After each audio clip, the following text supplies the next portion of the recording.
So what is Conwy Refrain then? Well, it was designed to offer an easily accessible counselling service for those with drug and alcohol and alcohol-related problems and mental health problems. It uses, all the counsellors are sort of qualified counsellors. There is 1 full-time member, 2 part-time members of staff, and they offer up to 24 sessions of counselling. At the end of 6 sessions, they'll look at how effective it's been and whether people want to carry on for another 6 and so on, with a maximum of 24.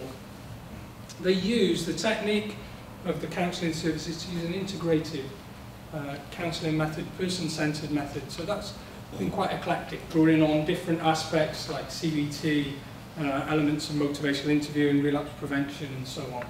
And what they're trying to do is they're trying to enhance the psychological well-being of the people who are coming and also their day-to-day functioning. One of the things for me about dual diagnosis is kind of the confusion that surrounds it. Like any good researcher, first point of call for me, put dual diagnosis into Google, see what pops up. And typically, dual diagnosis refers to those people with severe enduring mental illness, anxiety, depression, bereavement, previous trauma, which can be severe. The complication that you often get is, you know, do we refer people to Conwy Refrain because if they've got severe enduring mental illness, are they right for that service? And there is a bit of confusion between different services. Probably a more helpful description would be for transient mental health problems. You've got low severity up to high. And then you've got this vertical line. The vertical line represents problem substance use. And that goes from low, the bottom there, all the way up to high at the top. So we've got a dependent drinker perhaps, who experiences an increase in anxiety. So who's best served? Who's best placed to serve that person? What organisation? Well, according to these kind of guidelines, it would be substance misuse service who would be best placed to do that. We've got the exact opposite here. The opposite side of this would be low sort of severity of substance dependency, and it would be a high severity of mental illness.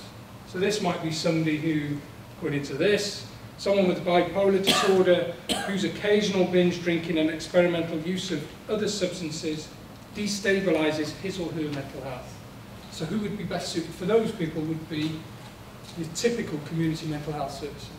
Recreational user of ecstasy who's beginning to struggle with low mood after weekend use. So who would be best suited here? It would be primary care, perhaps. And then we've got the last group. Top right-hand corner there. High on mental illness, high on substance dependency or problem use. So this is an individual with schizophrenia who misuses cannabis on a daily basis to compensate for social isolation. And who's best suited for that? Well, that would be a dual diagnosis service. Often though, people are passed from one service, from the substance misuse service to the mental health service, and there often isn't that dual diagnosis service in place. Not only that, people often don't fall into these neat categories. Where we find a lot of people is right smack in the middle. People who haven't got a severe enduring mental illness, but they've got severe mental health problems. And this is where Conwy Refrain comes in. Conwy Refrain probably offers a service to those people who are falling right in the middle.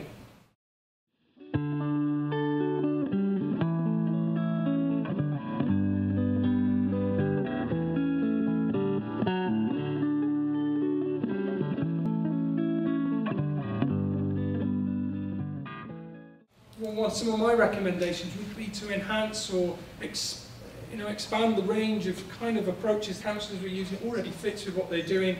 And again, it's about improving the appropriateness of the referrals. There's some great movement in North Wales with the peer mentoring service. There'd be a way of using peer mentors or people who've been through the service to kind of promote how effective Conwy Refrain is. That's me done, guys, I think. Thank you.